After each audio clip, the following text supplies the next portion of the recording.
Ultimately, it will drive people away from the church, from Christianity, from pursuing the faith. That's how serious this is. You know, I'm sure that somebody that has not bought into the teachings of Jesus Christ, you know, scratch their head a little bit. If something this important about Jesus returning, Christians can't even explain how that's going to happen.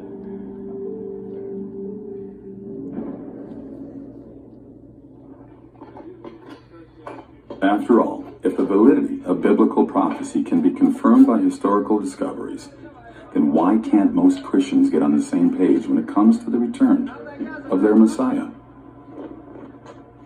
Maybe this is because we're asking the wrong question.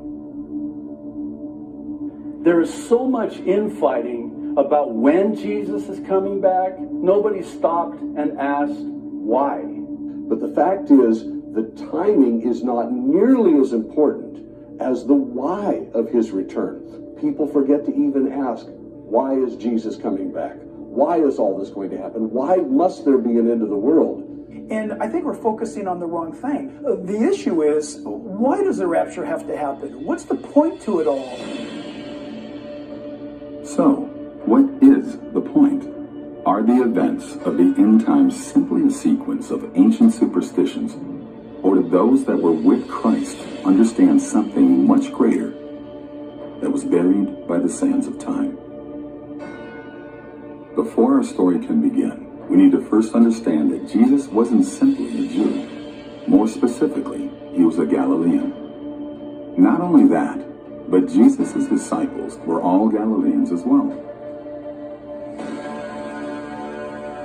They were not only Galileans, they were Galileans from just about every walk of life. You've got a guy who's a fisherman, you've got a guy who's a tax collector, and yet Jesus assembled these Galileans together. And I think there's a great reason why the Galileans being present, his disciples, future apostles, would be spoken to by Christ in the Galilean vernacular. You see, even though the regions throughout ancient Israel shared the same culture, the Galileans developed customs that were unique only to them. Why is this important? Because Jesus used people's cultures to more deeply communicate the spiritual nature of God.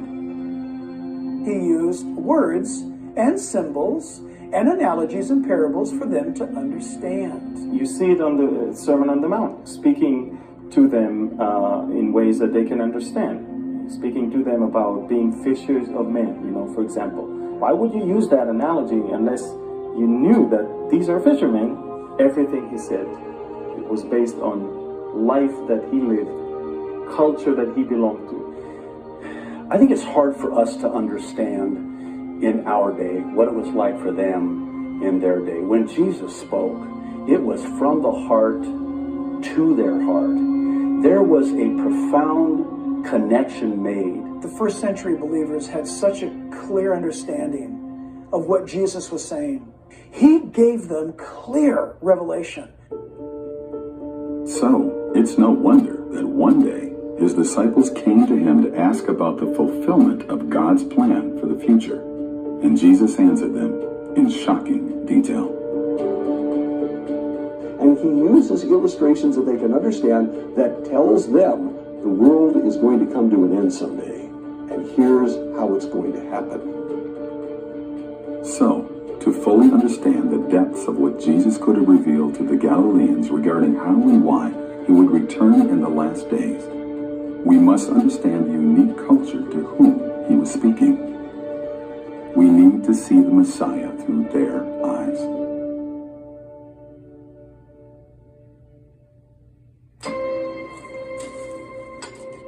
This sparked an ambitious research project, and fragments of new insight began to expose the forgotten ways of the ancient Galileans. You know that 2/3 of the gospel took place in a little strip of land by the Sea of Galilee. 2/3 of the gospel. It actually makes no sense. You really think about it. Most of the Jews didn't live there, but yet 2/3 of the gospel took place right there. So you cannot ignore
Изкрастаме котешна.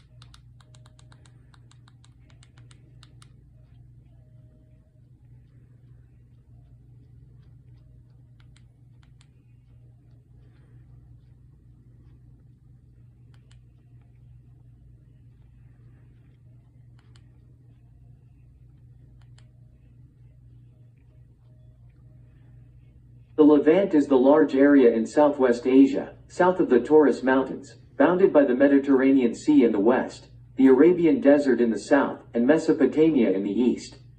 It stretches 400 miles north to south from the Taurus Mountains to the Sinai Desert, and 70 to 100 miles east to west between the sea and the Arabian Desert. The term is also sometimes used to refer to modern events or states in the region immediately bordering the eastern Mediterranean Sea: Cyprus, Israel, Jordan, Lebanon, Palestine, Syria, and Hatay province of Turkey.